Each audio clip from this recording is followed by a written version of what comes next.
Hace muchos años, hice un video sobre jugadores de la NBA que cambiaron mucho su estilo de juego. Tuve esa idea únicamente por Brook López, quien en ese momento acababa de unirse a los Bucks. Pasó de ser principalmente un jugador de poste con defensa cuestionable a convertirse en un francotirador de triples con defensa de élite en Milwaukee. En su primera temporada ahí, todo su juego cambió y se convirtió en el ejemplo perfecto de transformaciones de estilo de juego. En este video vamos a revisar este tema una vez más. Echemos un vistazo detallado a 7 jugadores más desde entonces que han cambiado drásticamente su estilo de juego, al punto de que ahora se ven completamente diferentes a como eran antes. Como tocar la batería, dinero en efectivo. Entonces, ¿qué fue exactamente lo que los hizo cambiar tanto? ¿Lo hicieron por necesidad? De todos modos, vamos a empezar.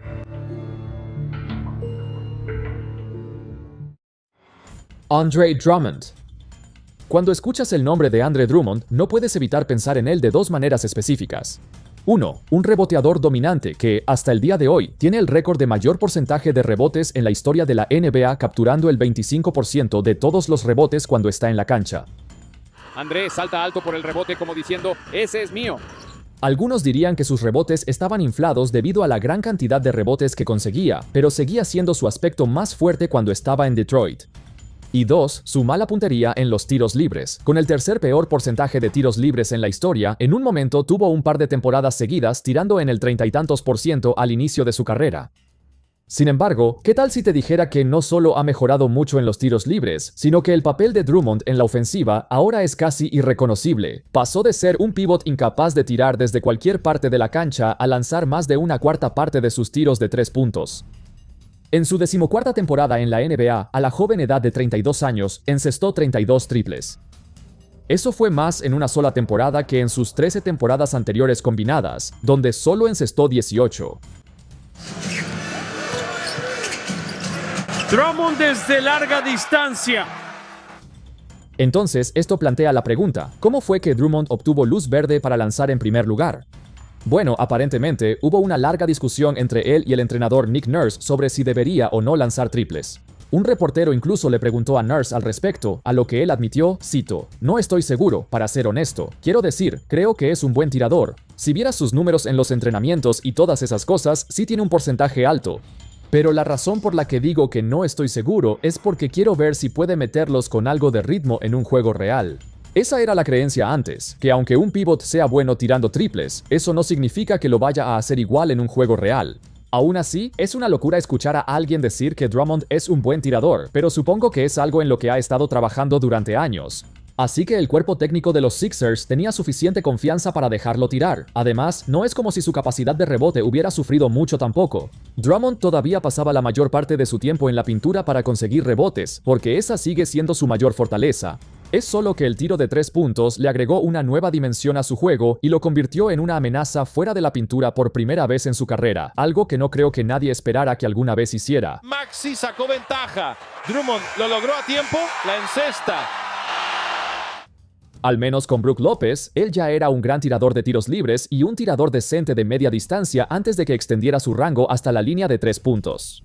Drummond, por otro lado, no tenía ningún indicio de buen tiro antes. Es como si un día se despertara y de repente empezara a encestar triples.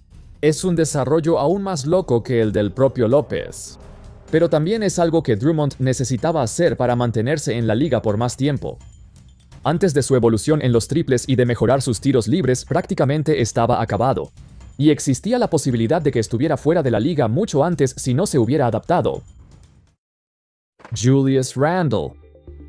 Aquí tienes un dato curioso. ¿Sabías que Julius Randle lideró a su equipo en asistencias en 4 temporadas diferentes? 2 temporadas con los Knicks y 2 temporadas con los Wolves. Eso suena un poco loco, ¿no crees? Cuando llegó por primera vez a la NBA, siempre fue un pasador decente, pero nunca fue algo en torno a lo que debiera girar la ofensiva. De hecho, era más conocido por tener una visión de túnel extrema, ser propenso a las pérdidas de balón y tener un manejo del balón muy inestable. Sí, incluso hoy en día, esa sigue siendo su reputación, así que tener a alguien como Randle liderando a tu equipo en asistencias y siendo el principal generador de juego parece absurdo. Randle va con todo, buen pase adentro y Payton la encesta. Y ese es un Julius Randle distinto. Sin embargo, en las temporadas en las que Randle lideró a su equipo en asistencias, no era una característica de la ofensiva, sino una necesidad. Por ejemplo, antes de que Jalen Brunson llegara a Nueva York, Randall promedió 24, 16 mientras llevaba a los Knicks a su primera aparición en playoffs desde la era de Carmelo Anthony. Pero los Knicks también terminaron con apenas la ofensiva número 23 de la liga, un claro indicador de que forzar a Randall como el motor ofensivo no era una solución a largo plazo.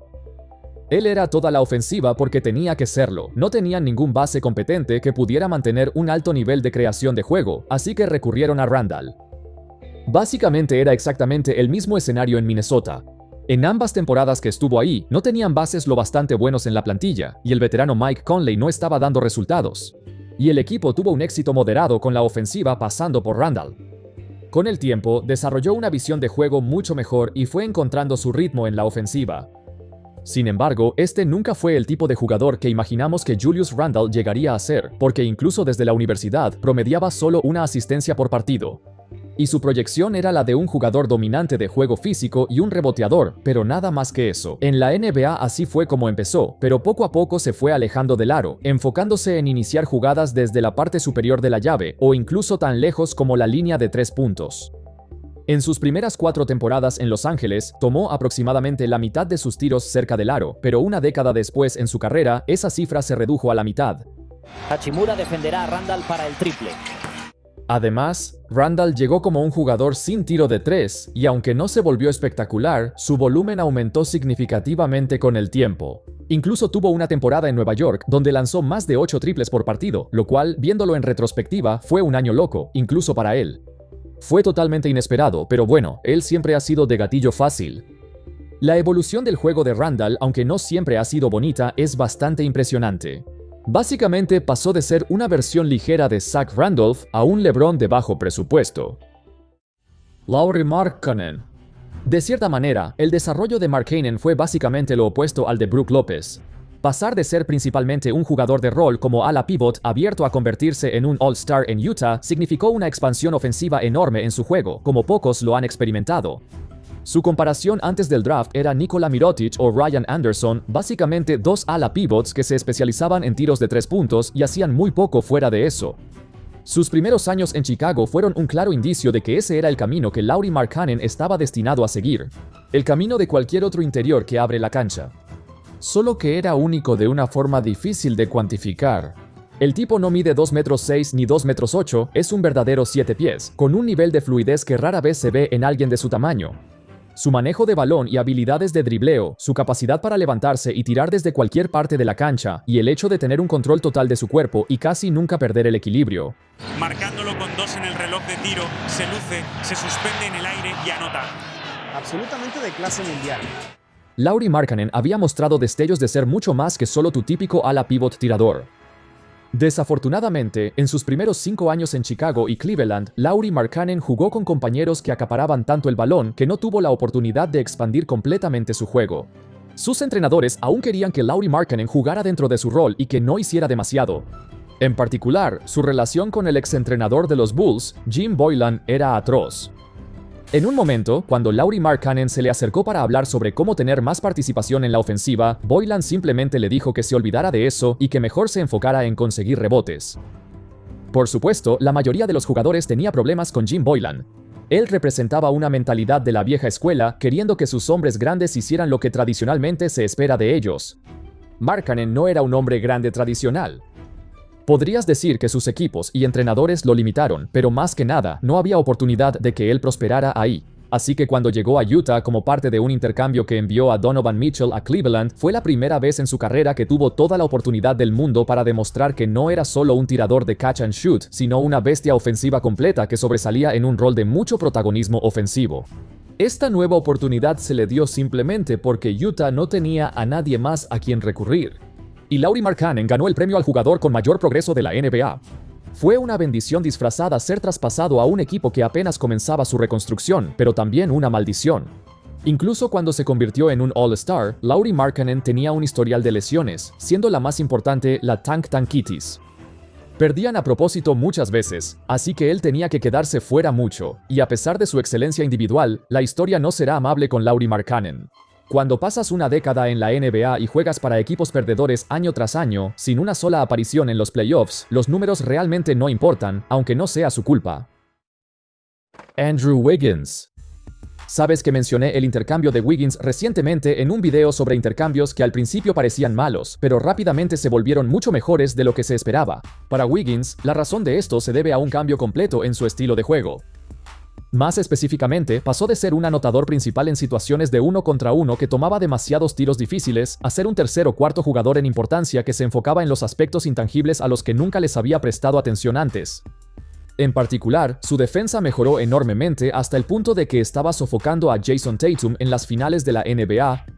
Tatum intenta la flotadora, no entra, Curry toma el rebote.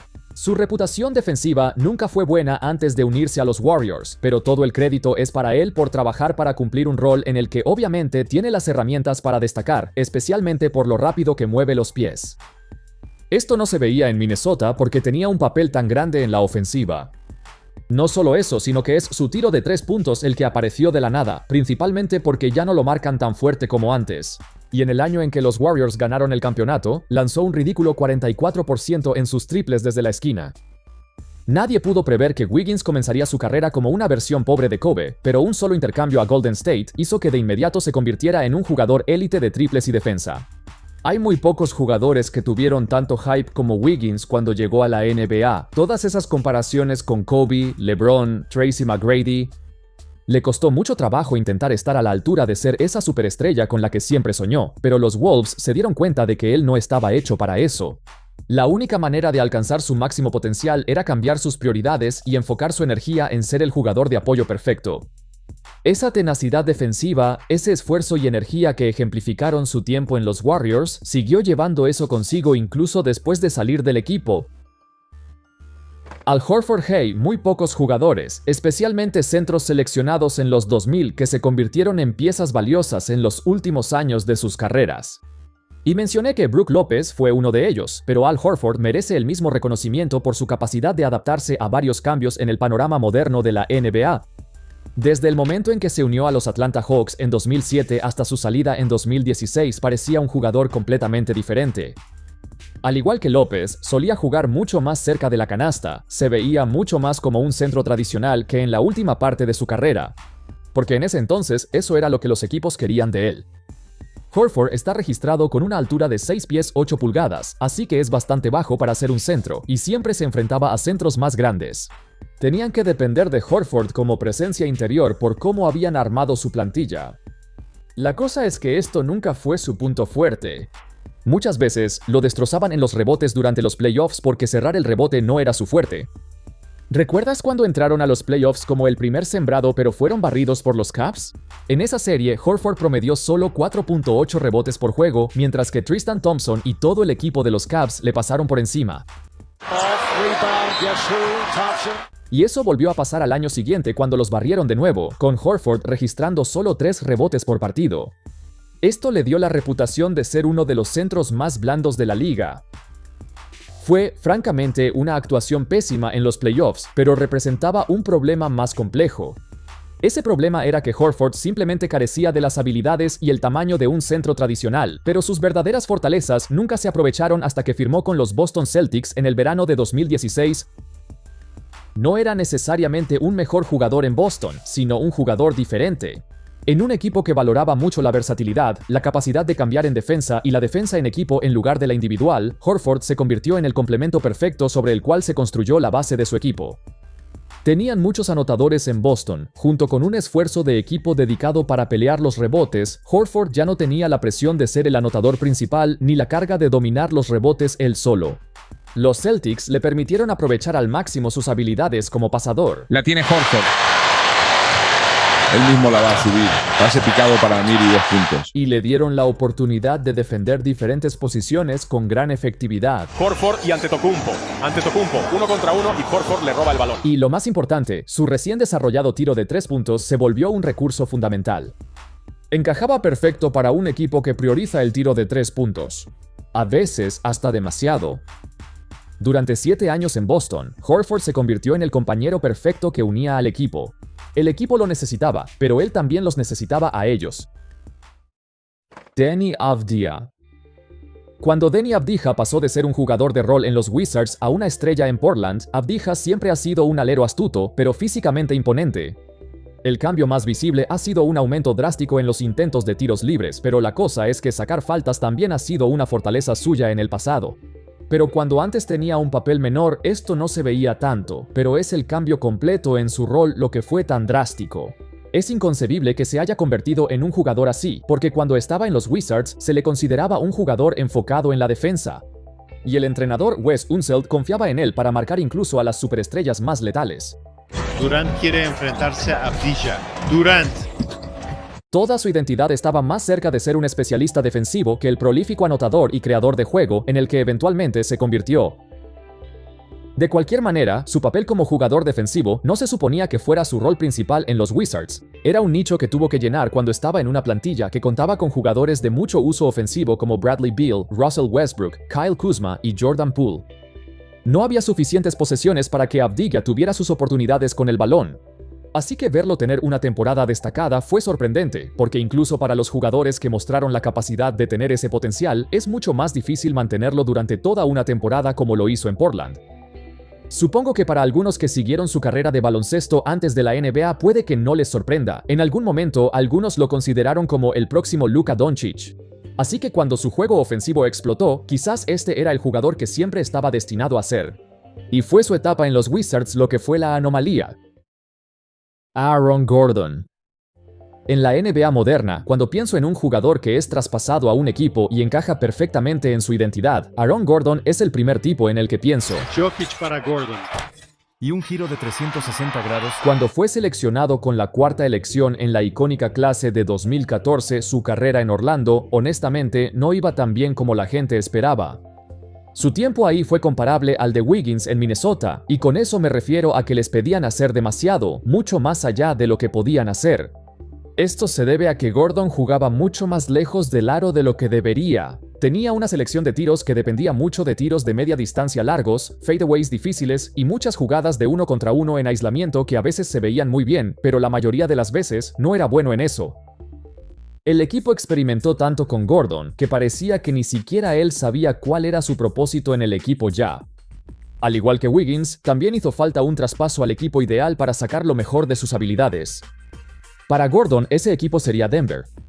Hay un término que me gusta usar llamado compresión de rol. Es cuando un jugador deja de intentar hacer todo y reduce su papel solo a unas cuantas cosas en las que es bueno.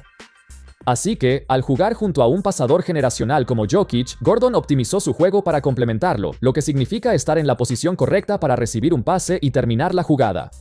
Eso es para lo que lo necesitan. Otras cosas como moverse sin el balón para darle espacio a su equipo, pero también no intentar hacer demasiado cuando sí tiene el balón.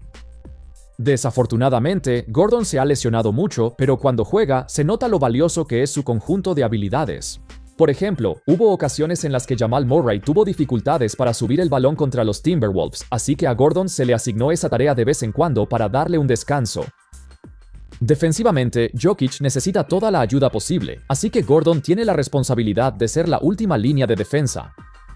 Estas son habilidades que no aparecen en la hoja de estadísticas, pero cada vez que los Nuggets necesitan algo, Gordon casi siempre es la respuesta. En general, ha tenido una de las trayectorias más interesantes y ha demostrado que contribuye mucho a ganar, sin importar lo que haga. Cada segundo que está en la cancha, todo lo que hace, juega un baloncesto que ayuda a ganar. Y eso no siempre fue así cuando estaba en Orlando. De todos modos, eso es todo, amigos. Esos fueron 7 jugadores de la NBA cuyos estilos de juego cambiaron drásticamente con el tiempo. ¿Qué opinan de estos muchachos y quién creen que será el próximo jugador en experimentar un cambio importante en su juego? He escuchado que Paolo Banchero es un candidato principal para eso, y algunas personas lo ven como un Aaron Gordon más alto, así que, ¿qué opinan ustedes? Déjenme saber en los comentarios. Muchas gracias a todos por ver, espero que hayan disfrutado el video, y por supuesto, como siempre, nos vemos la próxima vez. Cuídense.